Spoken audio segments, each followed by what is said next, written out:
welcome everyone, and thank you for joining us today for this webinar. Today we're talking about storytelling for coffee producers, and I have here with me some very special guests. So first I have Diego from Aquiares estate in Costa Rica. I don't know if you want to say a few words about yourself, Diego.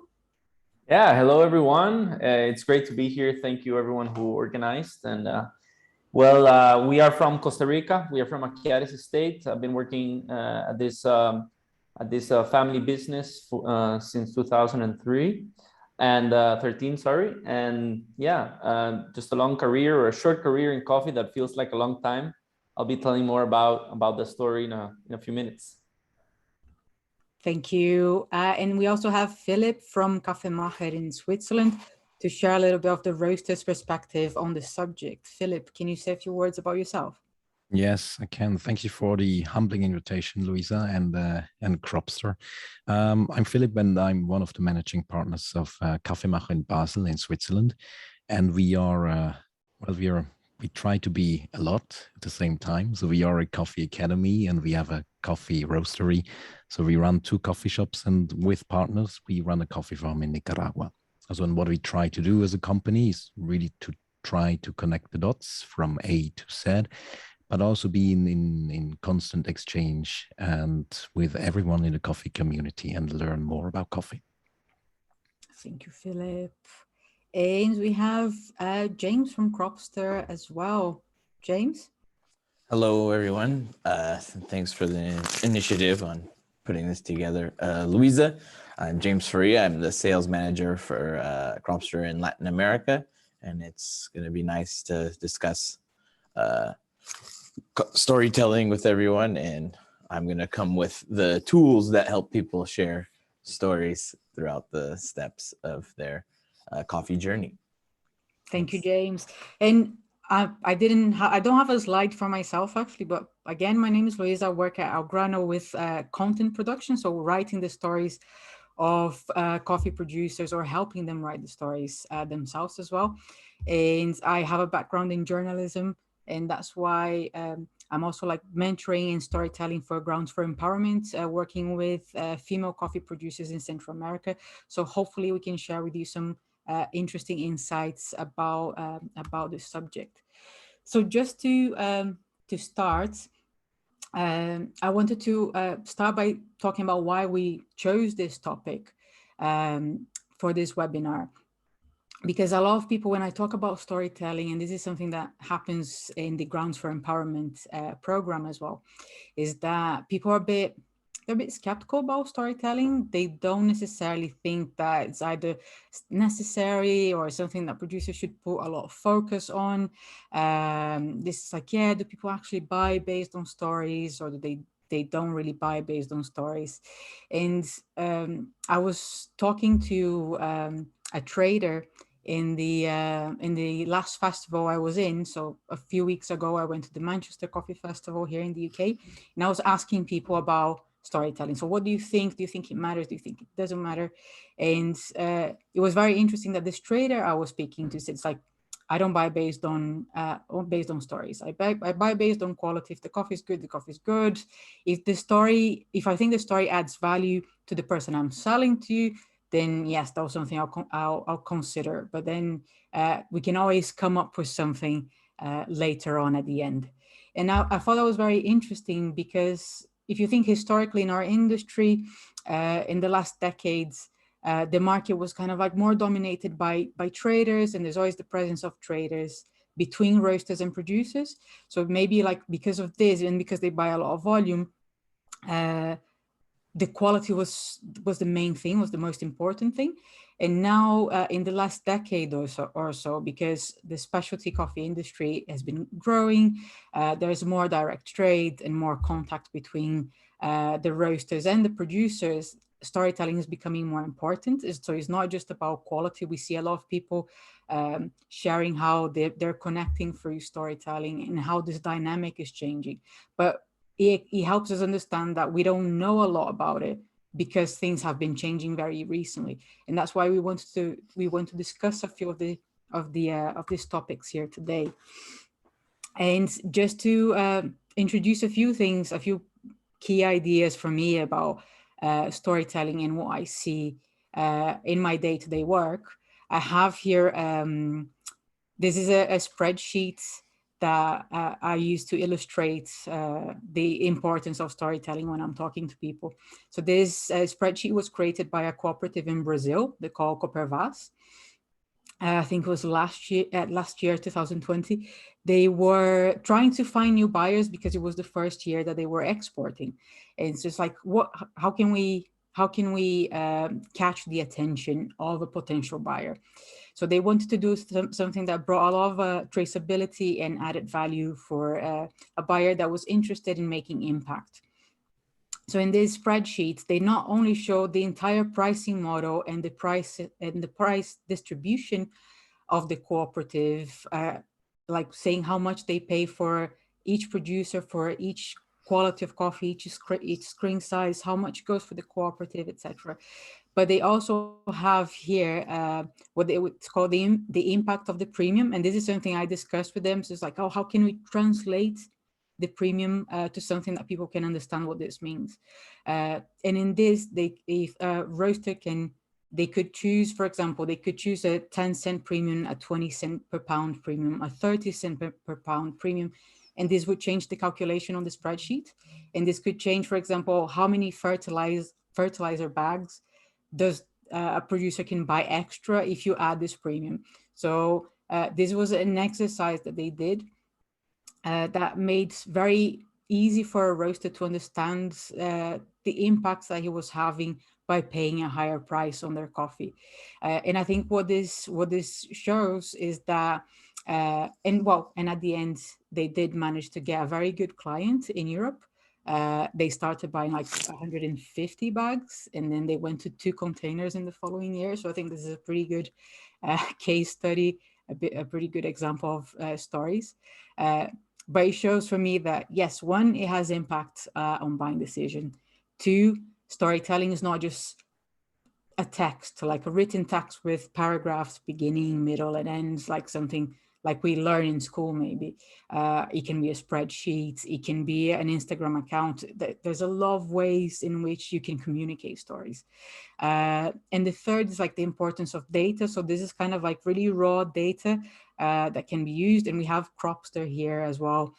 And Cropster is really interesting because it can help producers share data very easily as well. So like how that's important, and data also like adds a level of trust and authority to what you're communicating.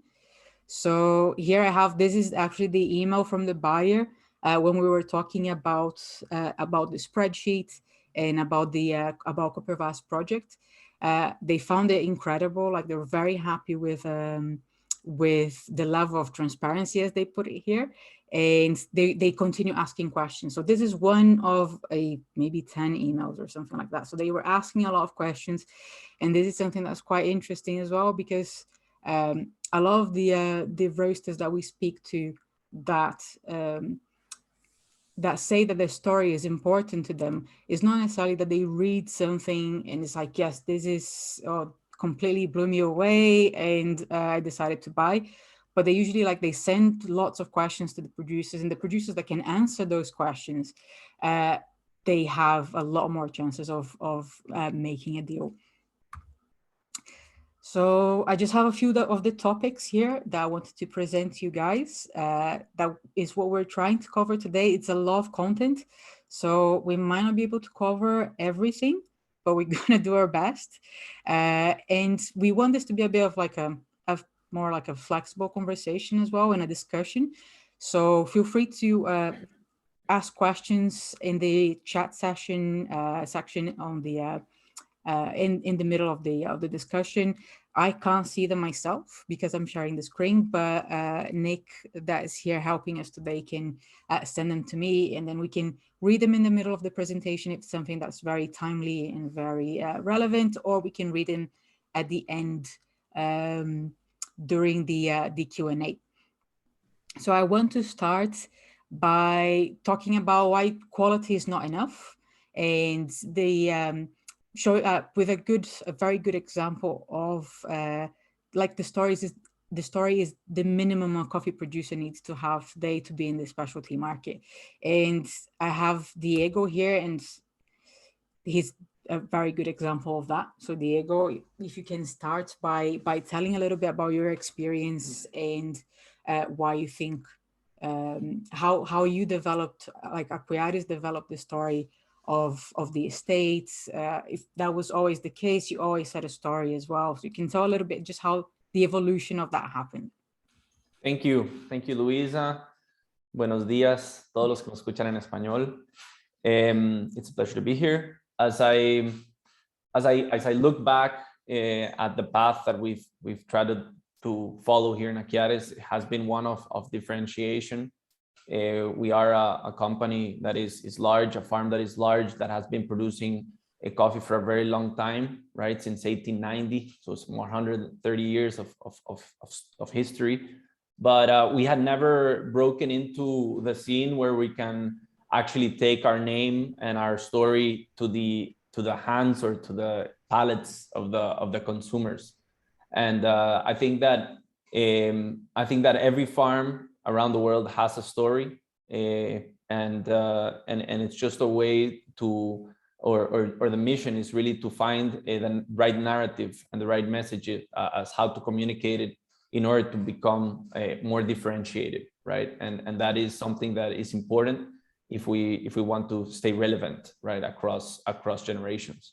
So the story, it begins as simply as with the name, right? So for example, we inherited this name Aquiares, right? And Aquiares is an indigenous name that means land between rivers. So any other farm can have a story just building or starting to build with the name, because it talks about your legacy. It can talk about your grandfather that, you know, named the farm, or if it was part of a greater farm, you can start telling that narrative. And it's important because as people also, you know, our name starts to tell a story. On the other hand, you know, this fact that we have, for example, pre-Columbian history, right, in the farm is telling us that there's a legacy, and a legacy usually is something that we can't do anything about, right? It's there, it's in our past, and the only thing we can do is really conserve its purity, right? Its traceability, or its truth, and tell it. So having this legacy, and all farms have a legacy, because all farms are, you know, hundreds of years old, you know, and there is a legacy, and this is also part of the story. So yes, Aquiares is old, right? There's these gentlemen that came from the UK back in the late 1800s and founded this farm. And they started building the community. They started bringing people in. They built the church in 1925 that became the spiritual center and the heart of the community.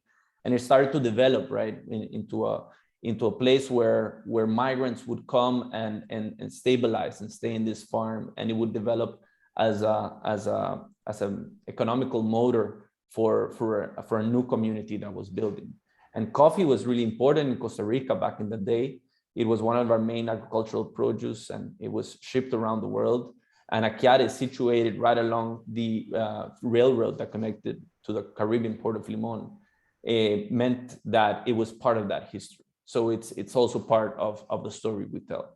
And nowadays, right, we compare that past that is one of a large estate where, you know, people didn't own their own homes, workers were living in houses that were owned by the farm, that it was somewhat of a colonial model, right? These British guys that owned the farm, and all of a sudden it changed, right? These three gentlemen, Latin American families, they bought the farm, and they started to convert it into something that was more Costa Rican, right? It's a community. So there was a process that initiated with my father, the gentleman on the right, in 1992, where he started a program so that people were able to purchase their own homes and finance it through a program with the government housing loans. And this really initiated a transformation in Aquiares that developed into an independent community that nowadays it looks like this, with nice houses that are well taken care of, these people that share the same origin to the farm that dates back 100 plus years. And these homes and these people are now living in a community surrounded by a private company, but they're part of something that's greater, right? Something that is also an export produce of high quality, a collective effort that begins at the beginning of the year with a pruning. We all look at the flowerings, we hope for the best, we take care of the plants, and we all get together and we harvest the crop at the end of the year. And at the end of the year also, we're exporting across the world, and Aquiareños, these people from the town, are really proud of it. And we can tell that not only the generations from the past, but also the new generations are also growing in a place where they can aspire to educate themselves, to become more, to aspire for higher skilled jobs. And that's something that we really value, that out of our employees, all of them, or 95% of them, own their own home. And this stability, this creation of a community that is stable and stuck between, right, the company can really give us a win-win situation or a symbiotic relationship.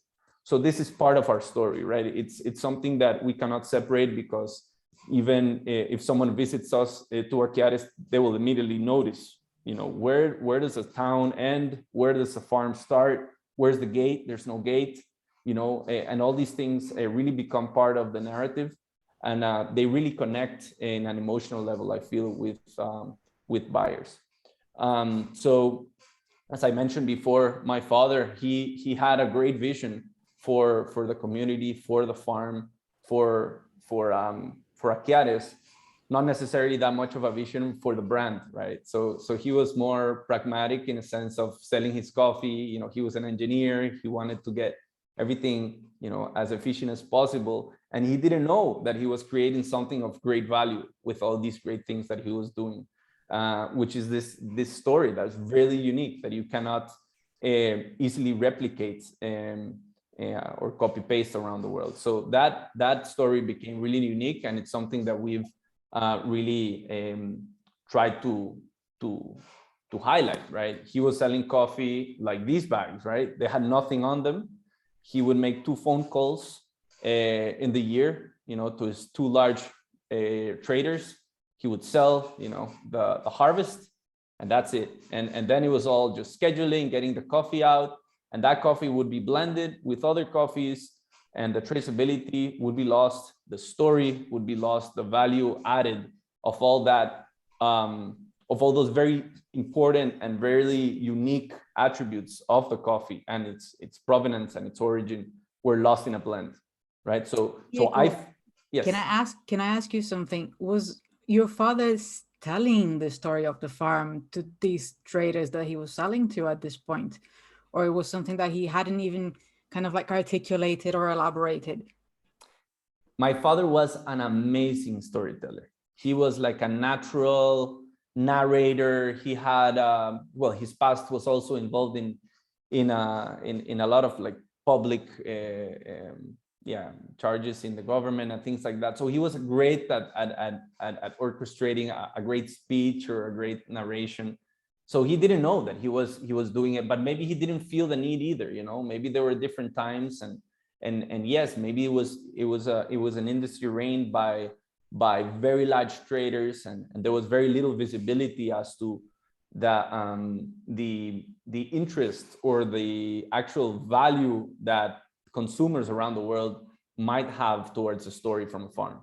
So I think that the times have changed, right? And a lot of the efforts that I've tried to do also have to do with a lot of years where we've had bad coffee prices, and that also translates into a greater need for us farmers to differentiate and find a niche market and try to find that stability of income and that sustainability in production.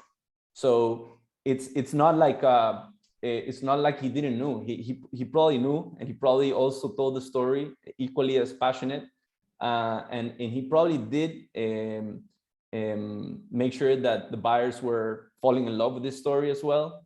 But what I tried to do when I came in was do this, like put a brand on it, put some colors into the bags, put some, make sure that the traceability of the coffees was well kept, trying to create these relationships with clients that were visiting us in the farm, that were getting to see how our offerings grew year on year, how our coffees, the quality of our coffees improved year on year. And we've gone a long way. For example, nowadays, we're even putting QR codes on the bags and making sure that everyone that might get that bag, because sometimes we don't know who will, a small roaster here or there in Korea or in Scandinavia, you don't never know, can make sure that they know the story. And this is something that it creates and preserves value.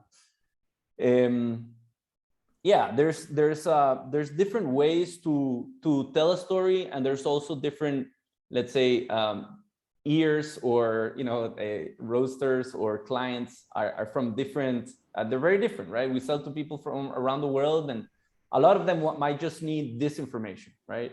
They want to know the varietal, they want to know the elevation, they want to know the processing details, they want to know the cupping notes, and that's it, right? They want to make sure that that's on the bag.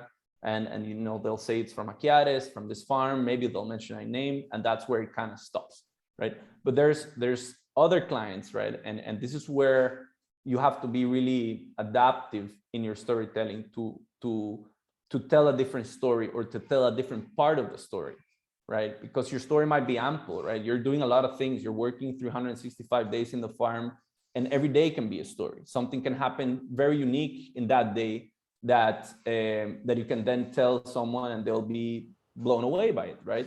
Other clients might find images like this, and the fact that we've been Rainforest Alliance certified since 2003, and having something very graphic like this comparison between Aquiares and a fully sun exposed industrial, let's say, large scale farm, as something captivating, right? And this is a part of the story that is also is gaining more value, right? What is the sustainability aspect, and what is the impact that your production is having on the environment?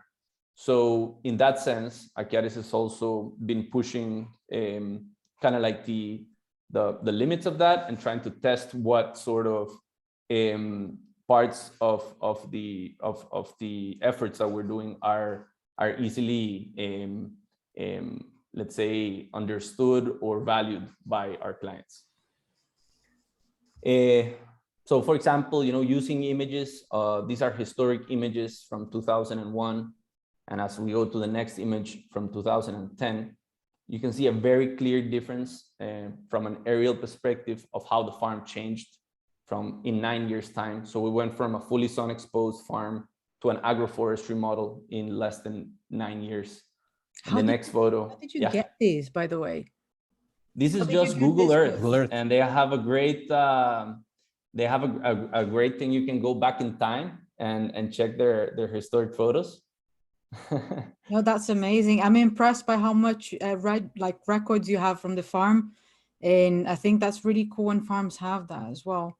Yeah, and you can just find it. Maybe you can go into Google Earth. These are sort of things that can really tell a story with little words, right? It's, for example, 2001, how close the coffee was growing to the water, and then 9 years after, 8 years after, on the next photo, you'll see how much that barrier or that buffer zone from the river grew, right? So in this time, we adapted and we changed our perspective and our vision of how to farm.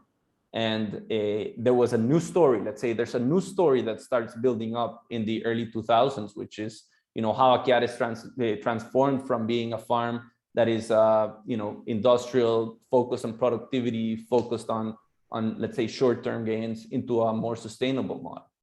And that was the basis, right? Having these shade trees, having these practices was also the baseline for doing things that are maybe more innovative, like going out and doing a greenhouse gas emissions inventory, like the one you're seeing here, right? So we did our first greenhouse gas emissions inventory in 2016, and we've done it every year since then.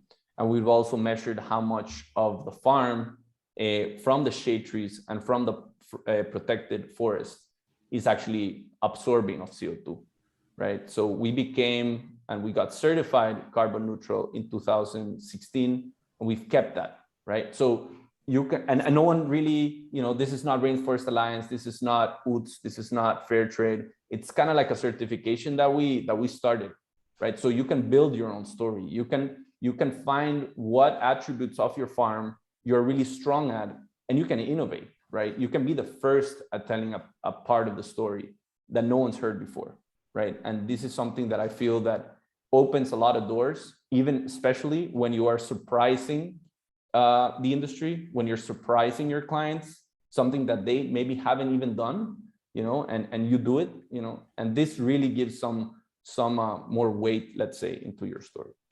Of course, you can talk and frame your story really nicely.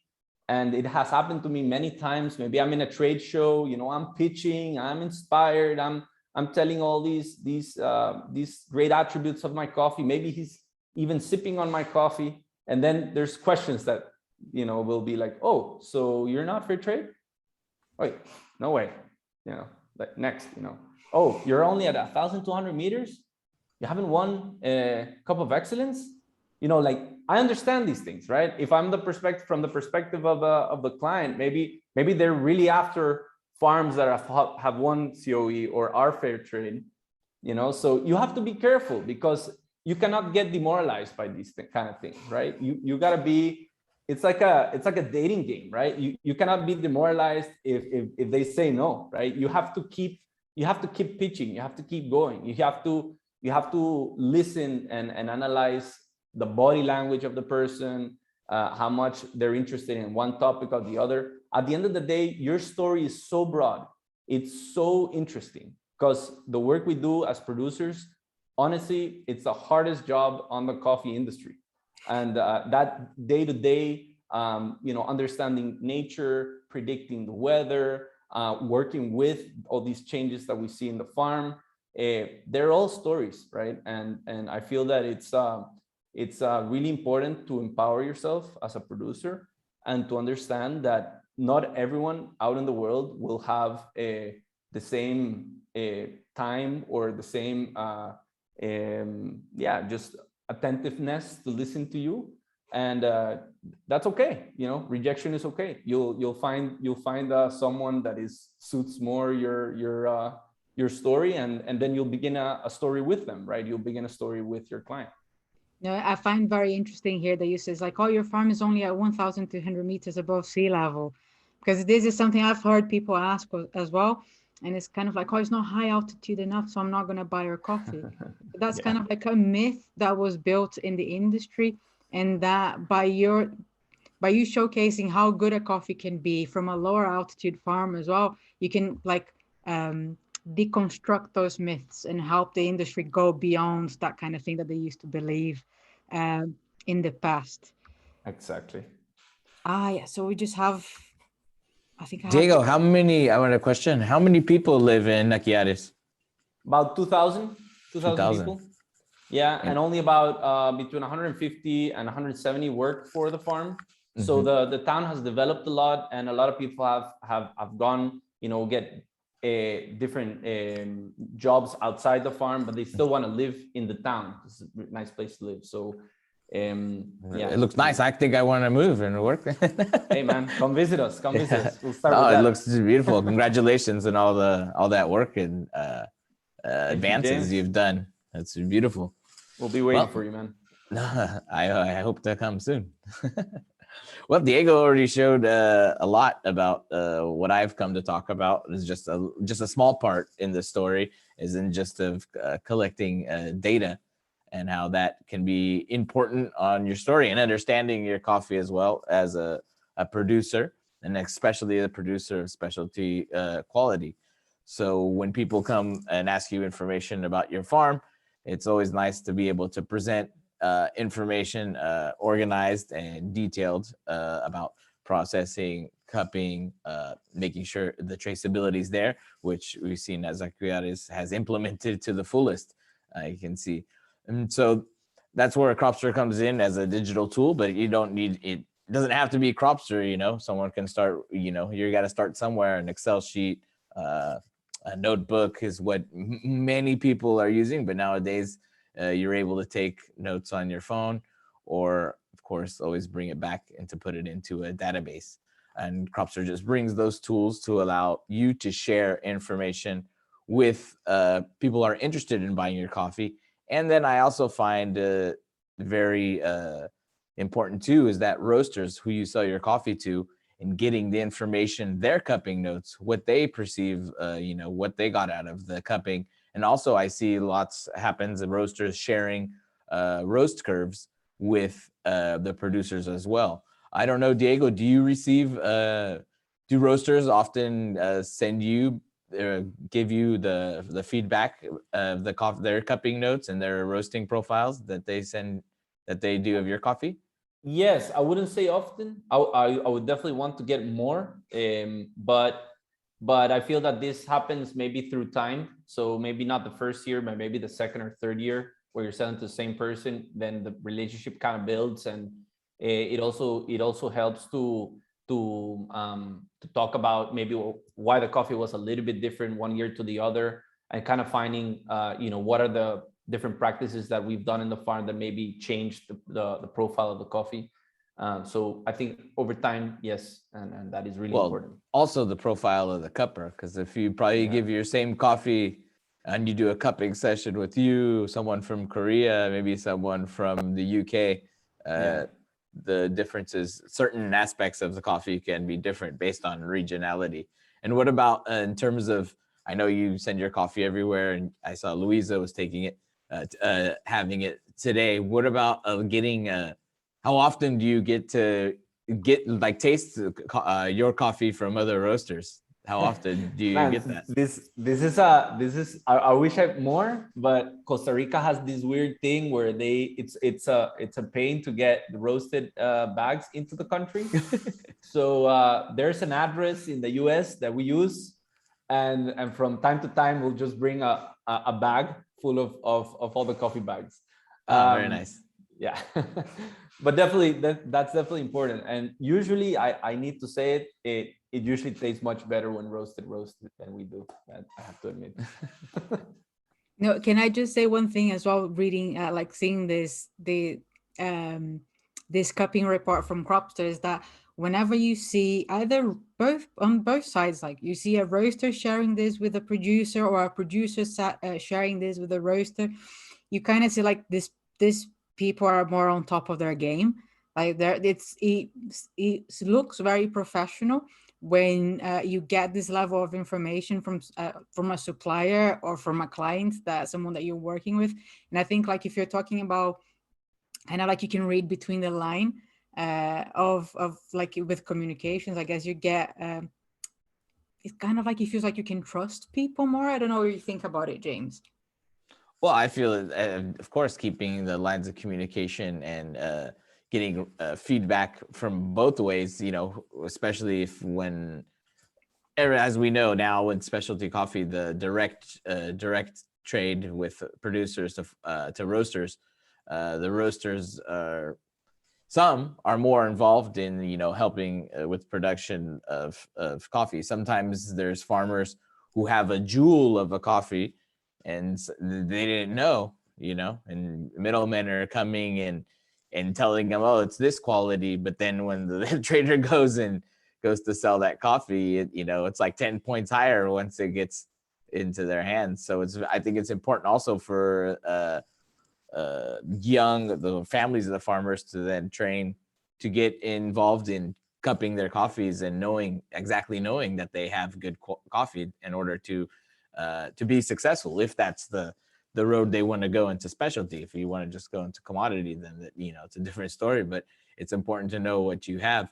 And then I would be interested to know well, Philipp says he works with the farms in Nicaragua, so I'm sure he's sharing information with and working with the farmers closely as well.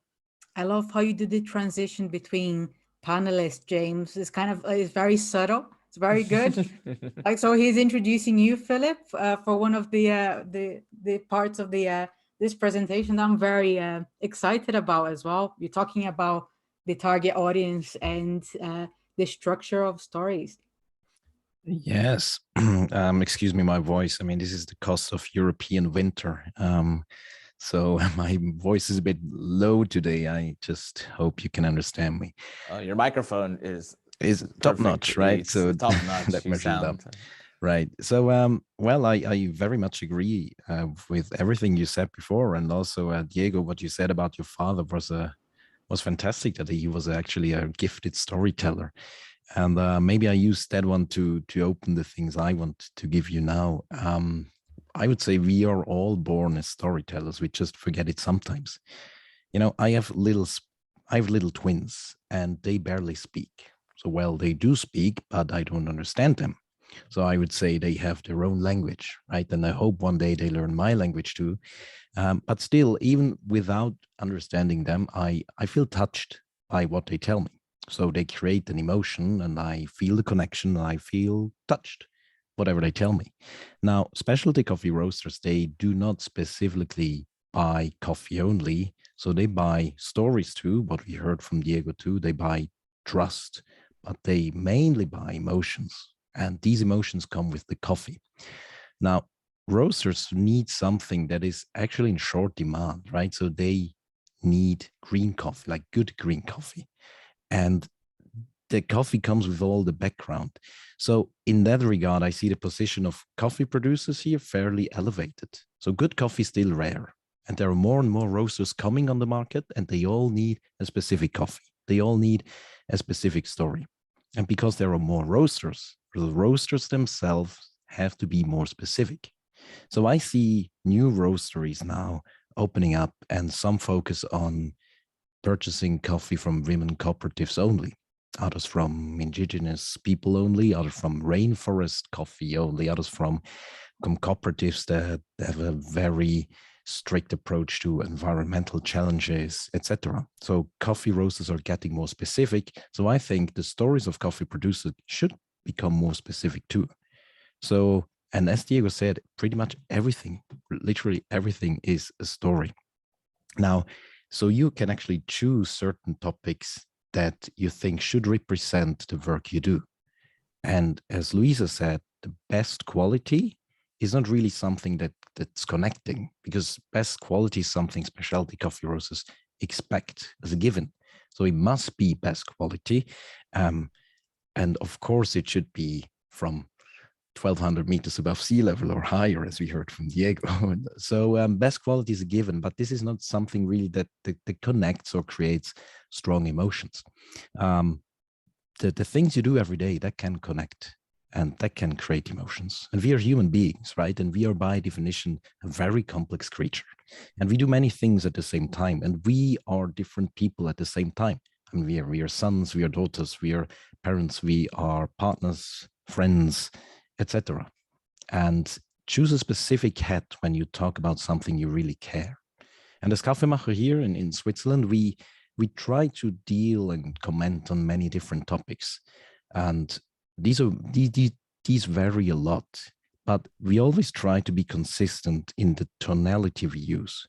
And the tonality we use to explain something and to communicate is always based on transparency, exchange, and community. Yes, of course, we do coffee and we talk about coffee, but basically the tonality is always the same. And that allows us to speak and to touch upon topics that vary a lot, but with the same tonality, it creates a really good picture of who we are. So we can choose of how we... Can you give an example, please? Yeah, we feel that we should talk about many things. So, from agroforestry to logistics to transparent pricing to preparing a proper cup of espresso. And so we try to cover all these topics, but we're still the same people. So we wear different hats, but we try to use the same language that focuses on, hey, we are open to share, ask your questions, and we tell you everything we know. And with that, sharing everything we know, I can say we're pretty successful with it, because others ask us, why do you share everything you know about coffee? So, well, because people come back and they want to know more. Even if we do not more about it, they think we do. And because we have some background, we can connect the dots and give a specific answer. So, meaning you can choose how you want to be represented, right? And so you choose the tonality, you choose the pictures. So Diego showed pictures, right? And the pictures Diego showed from Aquiares, I mean, they vary a lot. So you can stress the kids, which is a really emotional topic always, right? You can stress the church. All right. With the church, you can target, let's say, like a religious group, let's say, because they may buy your coffee. You can show trains because you have some, I don't know, train people because they like trains. I mean, forest people, etc. I mean, there's so many things you can share. You can use everything as a story. The pictures is a story. Graphs are a story. And look at the books. I mean, this is a story too that I just tell you now, right? I mean, these books look amazing. Do you really think I read them all? No, I just know they are colorful and nice, and it creates the impression that you think, well, what a smart guy. I mean, everything is a story, and you could use literally everything. How do you find a story? Well, it just happens, right? And most importantly, we just need to be very sensitive. One simple exercise I sometimes do, I would love to do it every day. It's 5 minutes a day. You can compile an Excel list, and one line is one day. And you just write down what you experienced this day, what was a bit different from a normal day. Let's say, today a pencil broke. All right. I mean, it's just a simple event, but maybe you can create a story around it because everything is a story. Now, what you see on the other side, well, the story scaffold, we talked about, well, now we do have some elements, and we do have all the ingredients for a story. Let's say my pencil broke yesterday. Yes, we are born storytellers, and we learned along the way that what stories connect with others, right? We also learned what people like to hear, but we also learned what bores people and makes them walk away from you. So knowing this helps us to create a storyline. And you have the ingredients, but if you look at this so-called story scaffold from Bernadette Shiva, she wrote some excellent books about storytelling, and I can only recommend her books because she makes it really easy, and she really breaks it down to some simple elements, how to create a story that with very simple ingredients. Now, she talks about the 5 C's, and I really like the concept. And the 5 C's are context, catalyst, complication, change, and consequence. Whenever I do a text, or whenever I do a presentation, so we have a YouTube channel, and in some videos, I just speak 50 minutes like this into the camera. I mean, it's really hard to speak 50 minutes, you know this. So, of course, I have a concept in mind, and the concept is pretty much based on these 5 C's. So let me give you an example. Context is, as it said, the backstory, right? So where are we? So you can create a story around everything. So let's make up an example now, right? About coffee. So the context could be a producer in Costa Rica, not Diego, but let's say a producer in Tarazu, because it's really steep and it's really high, and it's much more than 1,200 meters above sea level. So there's this random producer and farms coffee in a very remote place, very high up in the mountains, right? The terrain is very steep. It's really cumbersome to bring all the cherries to the mill. It's really tough work. So you set the context, you have a hero, and the hero can be any person, but once you have a person, it's easier for everyone to relate to. So then comes the catalyst. So something happens, an event. Let's say the producer breaks both of his legs, both, just once, like wakes up, both legs are broken. Jesus, what I'm going to do, right? Who should bring down all the cherries down to the mill? Because they need to be picked and it's so cumbersome. No one can do it. I don't even have a donkey. I don't have a car. I cannot even drive a car. What shall I do? And then comes the complication because, coffee is my only source of income. So what will happen now? Can I feed my family? Do I survive next year? But then comes the change. And this is one of the most important things, right? So the farmer remembers an old friend who said, this guy, he works as a plumber and he uses tubes for his plumber work. So he calls him and proposes to use tubes to transport the cherries from the mountains down to the wet mill. So the friend comes next day, they install the tubes, and the pickers just empty their buckets in the tube, and the cherries just walk down to the mill. And the consequence then, there's no more need for cumbersome transportation, so he can actually cure his 2 broken legs, and there's less stress, less tiring work, and there's a faster and safer way of working. Now, this is not a real story, right? I just made one up, but you just can press pretty much every story into a concept. But there's a difference now to an anecdote, because an anecdote is just the fun story that might have happened. It can be funny, it can be surprising, it can be very sad. A story, however, always has the approach to change something. So when you tell a good story, it's engaging. When you tell a good story, it animates someone else to think differently about a certain topic. And a good story eventually leads to change how we are thinking and finally acting. Awesome. I think that's quite a lot of things to take in, but I guess it shows a little bit, like it's a good example of what Diego was saying about his own family story in terms of like the challenges of the community, and how with the help of Aquiares, you have like building houses and changing a little bit from like the colonial scheme from like a local community owned enterprise. So I think that's that can be applied to any kind of stories, and this is like a research that I wanted to talk about. When I was preparing for this webinar, I was doing some research in terms of storytelling, not just for coffee, but for agricultural products in general.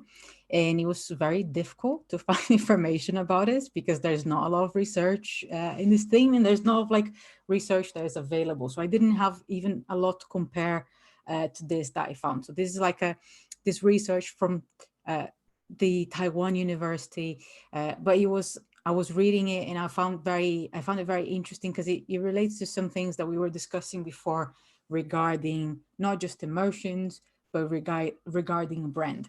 So what this research is doing is that they're studying basically how effective is storytelling for marketing purposes for agricultural products. And what they say is that because agricultural products, they're a type of product that usually lacks branding. So like there's not a lot of research into marketing for this. There's not a lot of not like a strong marketing in general for this kind of product, unlike luxury products or unlike more like lifestyle related products as well. We don't know a lot about it, so we don't know how effective it is. So when I spoke to people about storytelling for coffee producers, one of the things that they did tell me is this, like, I think it's effective, but I don't know how effective it is or how much it is. And one thing that they show here is like, so they talk about how quality used to be like perceived as the basic and the main need that consumers had. So if your product was a good product, you would be able to sell it. And in the last, I think since the 60s, they started changing around the 60s. It's not only, this is not the case anymore. So it's like a good product, like Philipp said, is kind of like, is expected. It's like that's it has to be there, that's a given. But then the whole dynamic changed from like a product based dynamic to a more consumer focused dynamic. And when you're talking about consumer focus, you're talking about what the consumer gain from it. So like is how they perceive value, what's the experience that they have. And that's why the whole approach to marketing a product went from the simple description of that product or the attributes of that product to a more experience focused marketing of it. And this is happening to agricultural products in a slower pace, so to a lesser degree still. But I think when you see farms like, I don't know, La Palma y Altucan, for example, that have become really strong brand names, I think you can see the potential that this has and how how this is starting to change.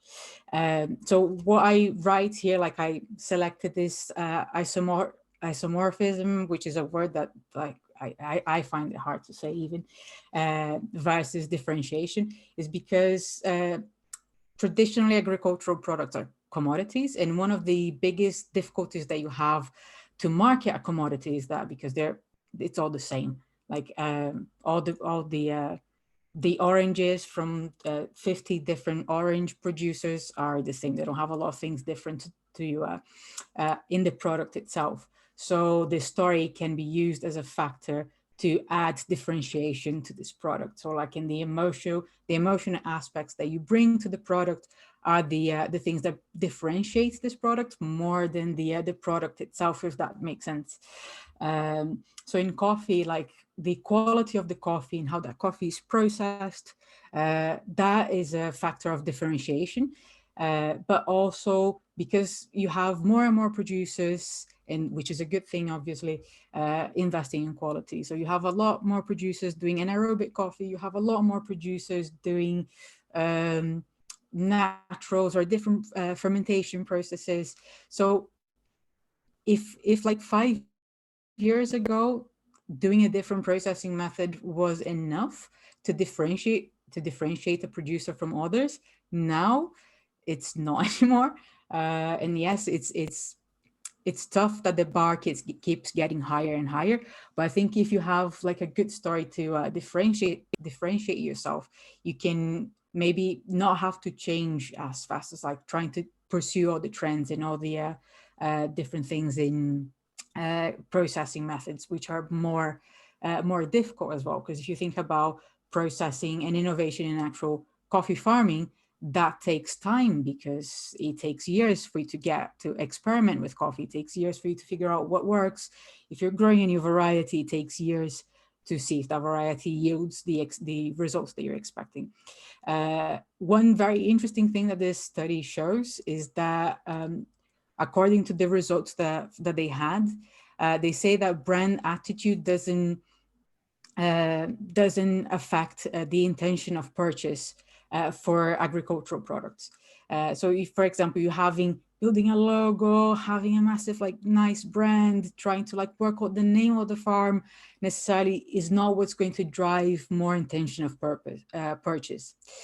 What they say does do that, however, in terms of the storytelling and the marketing, is generating emotion. So if you can get consumers to relate to your products and get not to your product, sorry, to your farm and to your story, and feel like put themselves in your place or put themselves in your shoes, then you can get them to like remember you more, have a better impression about your product because they know you and that they identify you, and that can have an impact in intention of purchase. But I wanted to ask Philip, James, and Diego what they think about this, because this research was aimed at final consumers, not necessarily at roasters or buyers. Like in coffee, it's a B2B, it's B2B commerce. So it's slightly different. The dynamic is different if you're talking to a final consumer. So I don't know if you guys have any thoughts about this, if you agree with it, or if you think that the brand is indeed important. Well, I feel that nowadays in our industry, there's so much connection between the clients of my clients and us, right? Through social media, through how easy it is to communicate through social media, that sometimes we feel that we're also kind of like in the same team, sort of say, like, you know, the final consumer is the end, you know, it's a client, and then my client, the roaster, we're kind of in the same team, and we're both telling the story. So I feel that, you know, having a logo, having a good presence, and being there like on par with maybe the branding of the roaster as well is something that it might give more of a surprise to the consumer, right? And something that is that, as you were saying before, can also give this impression of of a stronger relationship between the roaster and the producer, which is more credible, and you can trust it more, and also trust that the coffee will be good. So I don't agree with this. I was going to come in. We have some questions before Philip. This is one that's related to this from Lucia Ortiz from El Salvador, Las Mercedes. She says, as a producer, how do you feel about roasters sharing your story? How do you want your story to be treated / told? So that would be for you, Diego. As a producer, how do you feel about roasters telling your story? Yeah, of course. It's something that you feel honored in a way, right? Because you're being told from someone else's perspective. Your story is being told by someone else's perspective, and it's really interesting. It changes though a lot, and maybe some clients might not tell the story right. Maybe there's little glitches here and there. Maybe there's sometimes you might even look at a post or packaging or something that was written about your farm and say, man, this is off, and I think if that happens, the best thing to do is to contact that person and maybe have a face-to-face meeting, tell them about the story, and just kind of like correct it in a way. But it's something that is honoring, and it's also something that it gets you in more of the same level of you actually collaborating with your clients. We have another question from Marcio Paz. He says, how long do you consider a story might be on your web or on your coffee bag? I don't know if anyone who wants to tackle this, Philip. Oh, there's so different kinds of stories, right? So maybe can I answer this question about an input I would like to give, and maybe continue with what just Diego said? Yes. I mean, yes, it's a noble task, right, to tell a story, but also for roasteries, it's a pretty responsible and noble task, because let's not forget, I mean, the vast majority of coffee roasters have never been on a coffee farm, and some never will or never can for whatever reasons. But they need something from producers, so they need green coffee, and they have to offer something that their consumers want. And the consumers want to have more information, so the roasters need more information from coffee producers. So it comes back to coffee producers, and then the input or the raw data they can deliver to coffee roasters. So is the data all beautiful? Roasters will probably create a very cheesy, romantic, kind of a 90 minutes love story, kind of Titanic movie storytelling, which might be not entirely true, right? But it feels good. But yes, that can create quite some tension then to the coffee producer. So, but if the raw data coffee producer can give to a roaster, and this data is all set, probably a roaster will stress the points of, poverty, and the role of a roaster as bringing cure to whatever situations a producer is in, and so on. So it really depends on the data that is given to roasters. So the data can be really raw. They can be really raw and direct. And yes, the digital options we have, let's say Instagram, they can help a lot. So I see some pictures here, and I come straight to them. I would like to mention two Instagram channels I really think are worth following to see how they do storytelling and why they affect me. So one is Mark from Finca Rosenheim in Peru. I mean, you may hear it. I mean, it's a German name, right? And it's the story of the farm, there's a German legacy behind it too. And Mark uses the stories of Instagram to tell what's happening on a farm. So his stories are really raw, they're uncut, and they're fun.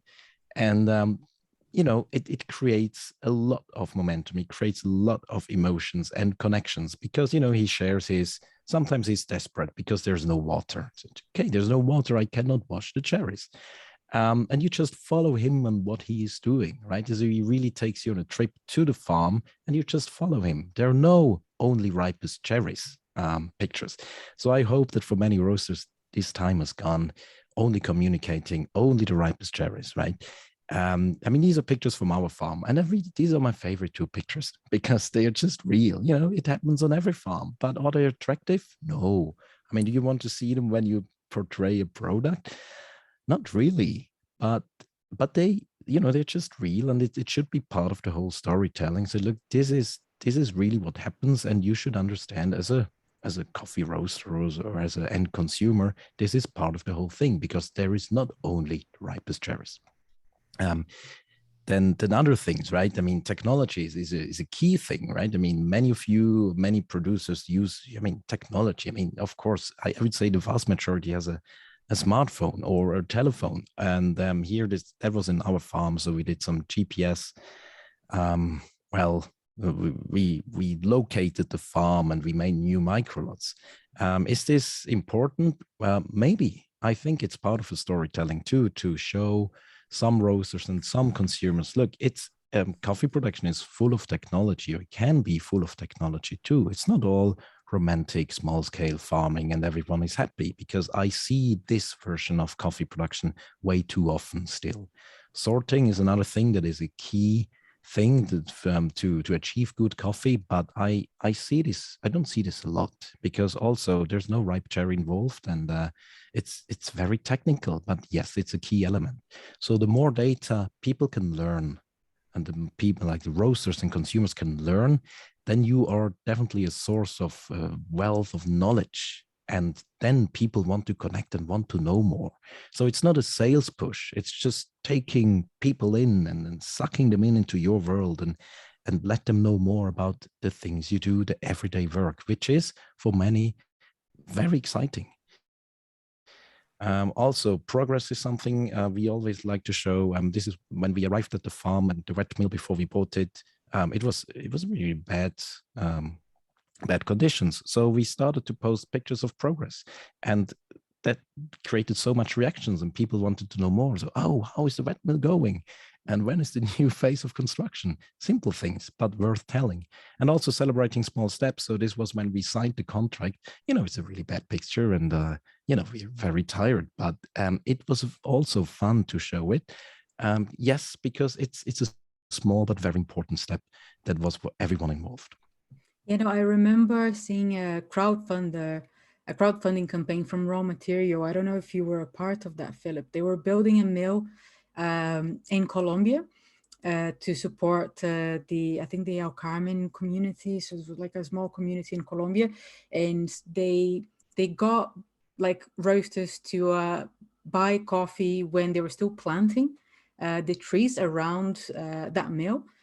For that community of producers, and people followed how the mill was being built and how the trees were growing in a period of 3-4 years until they received the coffee, and everyone was so invested in that coffee. By the time it came out, there was like this massive event. It was like something really magical for people, because they followed it like every 3 or months or so that they would update it, but for 4 years. That's fantastic. I mean, if you can create tension for so much time, then bring the relief, right? The coffee now. I mean, that normally works. And that was fantastic. I followed that project too. And I was amazed that, I mean, creating attention so long, it takes a lot of takes a lot of effort, right? So another channel or Instagram account I would like to stress is El Cafeólogo from Chiapas, Mexico. I mean, this is a different style. So Jesus Salazar, he uses really stylish photographs. He has a really clear message, and this message is all about the work producers do. So he sources coffee, he consults producers, he works with them directly, then he buys the cherries, they decide together how they want to process it, and he sells it. Now he's kind of a mediator, and his Insta channel is full of admiration for the people he works with. And both of them, Cafeólogo and Finca Rosenheim, what they do, they're very consistent. So they show up pretty much every day. And it's them. So it's raw, it's direct. You can follow them as a human being. And it's easy to connect with them because you see their faces, you hear their voices, you see their emotions. And this is so easy to connect with someone. And no agency, no super duper marketing agency can do this work, because it's very polished. But in the other two cases, it's them, it's real, and it's easier to connect with them. Yeah. So coming back to the to that study. That was something that I wanted to discuss. And I, by the way, I'm aware that we're short on time. That we're a bit beyond 5 p.m. So I don't know if I would ask everyone to like just stay with us a little bit, and then we can do some questions when we finish here. So I'll just go through this bit very quickly. This is something that I wanted to engage Philipp and Diego on to get their perspectives. When I was reading that study about agricultural products and marketing, they mentioned how they tell the story of this this producer, what's his name? Okay, yes, Mr. Chung, a dragon fruit farmer, and how by telling the story of all the difficulties that he had, of like a period of crisis and nearly going to poverty and really struggling to sell his product. He gets people to identify with him, creates emotion, and people want to help him. So like they end up buying their product because they want to help him. So I think in a way, there's a fine line here between creating this empathy and making people feel sorry about you. And I think as a producer, that's not what you want. So there was, when I was last time in Guatemala, I was discussing pity marketing with these two guys here. So this is Mario on the left and Chris on the right. And they are two farmers and exporters in Guatemala. And they were talking about like, oh, how when they first started traveling to destination countries, so they first started going to the US to visit roasters, they used to see like, people, photos of people on the wall, they were all sad, they are poor, they have like soil on their fingernails because they were picking out all day long, everything was dirty, everything was a bit sad and a bit depressing. So they said it's like, we remember seeing this and we did not identify with this at all. And this is not the what we want to communicate about what farming is and what about coffee production is. So I think there is a shift now in terms of how producers, they want to showcase themselves. Like there's not farming, coffee farming is becoming more business-like and more business-minded, as you can see with Diego's story. So you want to generate emotion, but not necessarily by making people feel sorry for you. I don't know how you feel about that, Diego and Philipp. Yeah, I mean, it's such a this is a tricky topic because, you know, maybe the reality from a visit to a farm might be that they are struggling, right? So a roaster might feel that they just need to portray reality in a way, and that maybe they bought the coffee or the coffee they bought is probably the one that got the farmer the most value out of the other sales he made or something like that. But I feel that there's a sense of also like we are proud as producers of what we do, and we are not so proud, right, at some of the realities of the industry, like the fact that it's a commodity and the fact that we can't control sometimes a lot of things like price. So I think roasters or buyers need to be very careful, because there is a fine line there between depicting reality and depicting a reality that producers don't want to be related with, right? They're sometimes a victim of something they can't control, like price, and in a way this needs to be very clearly explained to them. You know, ask permission. Can I take a photo? Is it okay? You know, I'm going to publish this. Do you like it?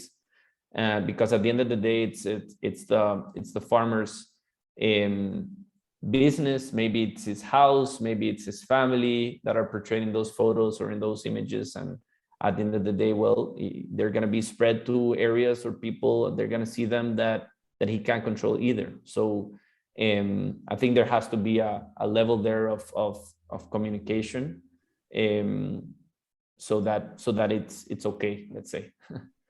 Yeah, no, this I'm just showing here before Philipp gives us his impression. This is an example I really like.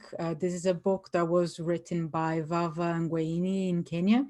And what she's trying to do through photography and storytelling as well, is to depict producers how they want to be portrayed. So instead of like showing these female producers or female pickers in their dirty clothes, like after a very long day of work, like feeling really tired, and take photos of them in that scenario. It's like, how do they want to be? How do they want to be seen? How do they want the world to see them? It's like, so yes, I want them to see myself in like my really like colorful clothes, representing my culture, something that's a bit more, that tells more about what I am as a person than what I am as the background of a coffee farm. Yeah, this came to also from a panelist who kind of tackled this. Jamie Leon asked, how would you integrate more stories of people who collaborate at farms, such as coffee pickers, who usually struggle to get a decent wage in general life? They are kind of nomads traveling from farm to farm to make a living. I think they should be more involved, and farm owners, roasters, buyers in general kind of support them more. Education, stability, kind of get them to be part of the whole story as well. So this is Jamie Leon's opinion that he commented here in the chat about. So we're showing a little bit different aspects of this, as in this case, these Kenyan women wanted to be shown in their Sunday best instead of in their Monday worst. Let's not forget the power of writing, right? I mean, texts and reading is actually something really important, not only pictures, right? So pictures can be an entry and helps. It's an invitation to read something, but the specific topics that you just mentioned, or that Jamie, I guess, just mentioned about coffee pickers and everyone involved, that actually we can drink coffee here. That is such a important issue, and I guess it's maybe more justified to really write on that. Yes, we can take pictures and we can display them, but texts and reading is actually really important here. So, but I see that this is a chance actually for many coffee roasters, because coffee roasters, I mean, I previously aside, everyone is a native storyteller, right? But that doesn't mean we are good storytellers. So coffee roasters as well, they need to work on this, and they just can ask coffee producers too, can I use this picture? And why? Sometimes, or like when we have a new product we want to showcase, then I ask for pictures or ask for photos. I ask the producers and say, well, what pictures can you send me, and why should I use them, and what's the background of the story? So I have all really a made selection by the producer that the producer wants to give me, so I can use them. So it's okay, kind of the clarification. So, and I can use them. Yes, and it's actually simple, because what Diego said is actually true. Just ask, why should I use it? How can I use it? And yeah, ask producers, and maybe you can tell the story with them together. And can I say one thing as well? We've been doing a few like marketing sessions with some of the producers on Algrano, that they, as like part of a competition that we did last year. And one thing that we started asking them is like, why don't you ask the roasters that you work with to share photos of them with you? Because if you want to tell a story of, I'm a successful coffee farmer, I have relationships with roasters all over the world, my product is being showcased in this country, and if you're so proud of it as well, why not do the invert, right? Like the reverse, and get photos like from your clients in your social media? Like they do it with you, so why wouldn't you do the same, right? I think that can help with your storytelling in social media and websites, as a coffee producer, that can create more credibility and more trust. So if like for a new buyer is interested in you, there's like, oh, they see that you already export or that you already sold to someone, even if it's a local roaster, it can give you some more credibility as well. So I think that they can see like the final result of the product as well. I think that's really that could be really useful for producers, and it's a very underused tool.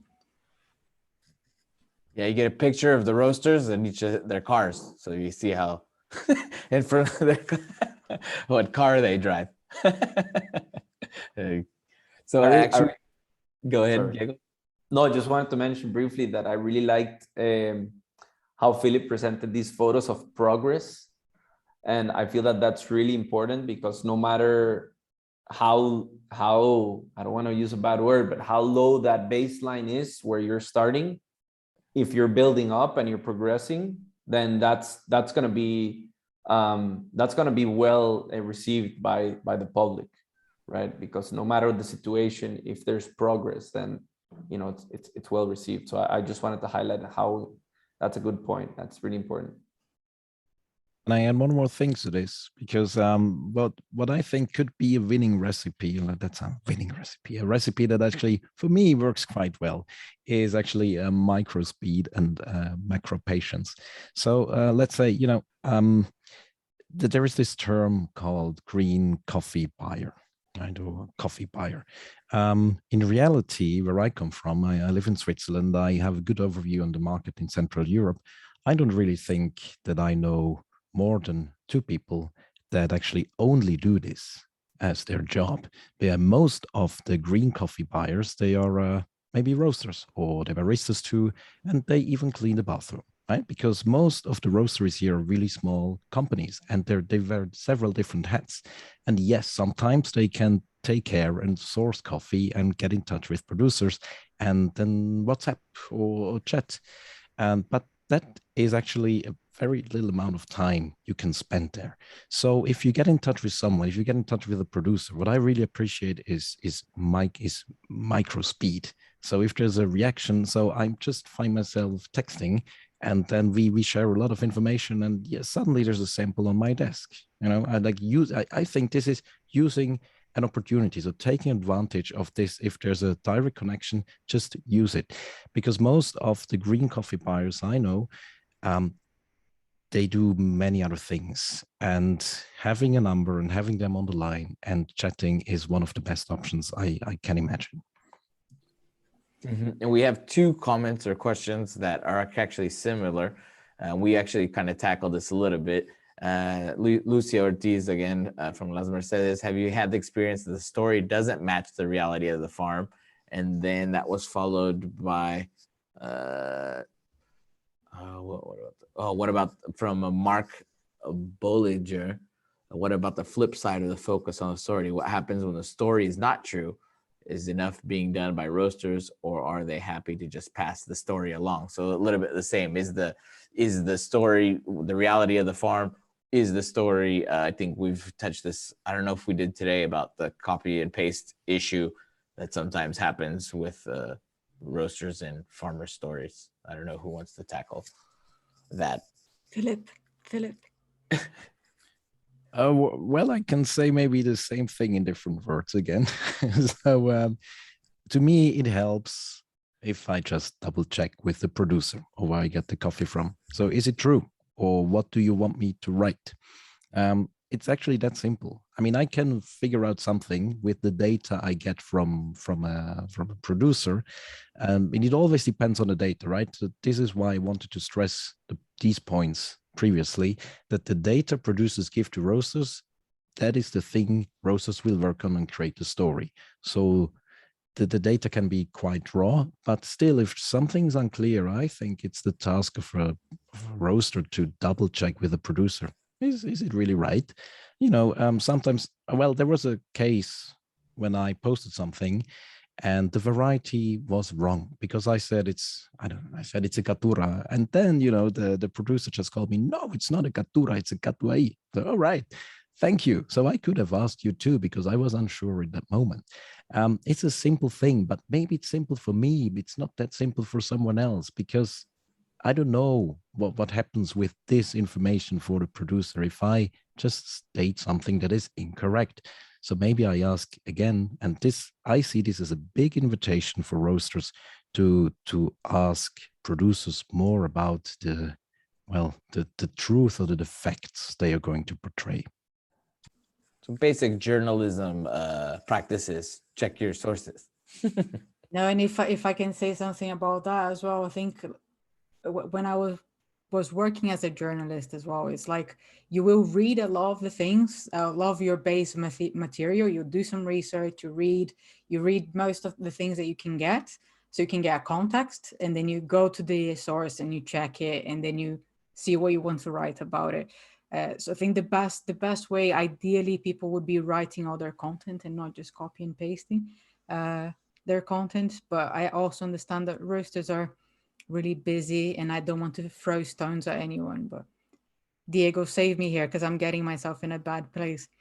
No. I mean, at the end of the day, of course, you have to measure how much spice you add to your story, right?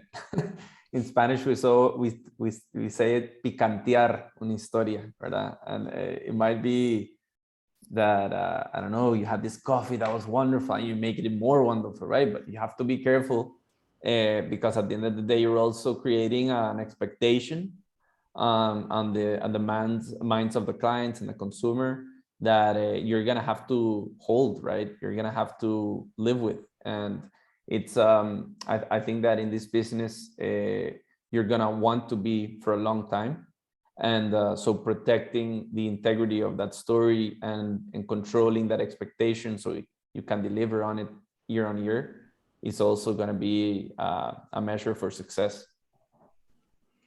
Well, I'm going to wrap up here because we're a bit past the time that we said we're going to go to. I don't know if anyone has anything else that they would like to add. And I'm aware as well that we have not answered all the questions. So we're going to go through them afterwards, and then we can send a follow-up email. We're going to send a recording to you all of this webinar, and then we can address some of the questions that were not addressed today. But so thank you very much, everyone. James, Philip, and Diego, if you guys have anything else that you want to add. No, thank you for helping put this on. I don't know if you guys want to share any of your guys' social media in the chat. If your Instagram is in the chat, I would say type them now, so they can follow your story, Diego and Philip, and Cropsters as well. Cropster has 3 at Cropster Latino, at Cropster Brazil, and just at Cropster. But we're easy to find. Right. One thing I would like to stress again is that well, I'm a roaster too, right? And yes, we buy based on quality, but we also buy, well, because we like people, and you know, we buy coffee for different reasons, and the story is important too, yes, but the story itself doesn't have to be an Indiana Jones story. So everything is a story, as we discussed in the beginning, and Diego showed pictures, and everything Diego showed could be a potential story.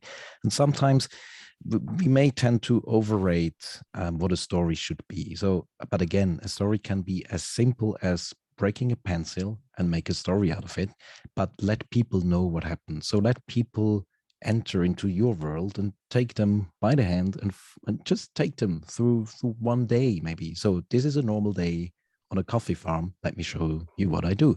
I cut the branches, etc. So simple things. But since many coffee roasters, again, cannot or will not visit a coffee farm in their life, they're dependent on the information they get. Yeah. So the more accurate the information is, the more true can a story be told by roasters about producers. Yeah, I agree totally. Sometimes, for example, the some of the posts that we've done that have the more views, the more likes, that people react more to, are just like pointing a camera at something that's happening. We're loading a container, we're pruning coffee, and honestly, these things there's very little knowledge around the world of how these things happen, and how much logistics there is, how much coordination, how much teamwork. So really, just showing it bare, you know, and without filters, it's a way to create that that thing that you have that is really valuable that you don't know you have, and that will ultimately become a really strong weapon, I feel. Well said, Diego. Well, and I'll wrap up with that. Thank you very much. And a big thank you to Thomas and Roxanne, our interpreters today as well. So, well, have a good rest of your day, guys. Gracias. Ciao. That's good. Beijinhos.